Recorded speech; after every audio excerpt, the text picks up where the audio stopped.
భగవద్బంధువులారా నమస్తే. ఒకనాడు సూర్యోదయానికి ముందే మేల్కొన్న కన్నయ్య తన వేణుగానం చేశాడు. దానితో గోపకుమారులందరూ లేచి లేగమందలను తోలుకొని కృష్ణుడి వెంట బయలుదేరి అడవికి చేరారు. ప్రాతకాల శోభతో ఎంతో అందంగా కనిపిస్తున్న ఆ అడవిలో ఉత్సాహంగా తమ నెచ్చెలులతో ఇలా ఆడుకుంటున్నాడు కృష్ణయ్య. ఒకచోట మత్తాళియుధంబు జుమ్మని మ్రోయుచుండు, ఒకచోట కలహంసయుధంబు కూడి కేంకృతులు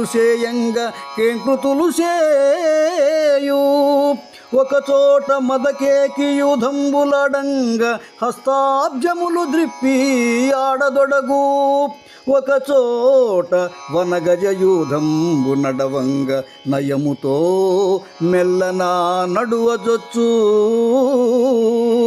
కౌంచ చక్రముఖర ఖగములొక్కొక చోట బలుక వాని ఎట్లు బలుకు గదిసి, పులులు సింహములను బొడగని ఒక చోట పరచు మృగములందు తరచుగూడి,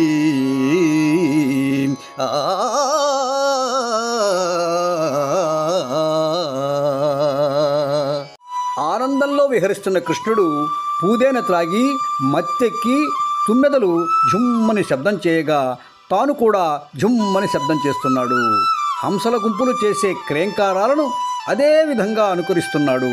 నెమళ్ళు నాట్యం చేస్తూ ఉంటే తను కూడా చేతులు త్రిప్పుతూ నాట్యం చేస్తున్నాడు. అడవి ఏనుగుల నడకను అనుసరిస్తూ గజగమనం చేస్తున్నాడు.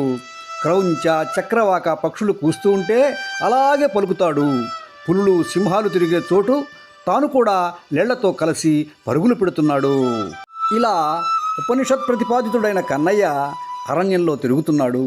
ఆదిశేషునిపై పవళించే స్వామి చిగురుటాకుల ప్రక్కపై పడుకుంటున్నాడు. లక్ష్మీదేవితో సరస శృంగార క్రీడలాడి అలసిపోయే స్వామి గొల్లపిల్లలతో ఆడి ఆడి అలసిపోతున్నాడు. చతుర్దశ భువనాలకు ఆధారభూతుడైన వాడు అలసి చెట్టు నీడను ఆశ్రయిస్తున్నాడు.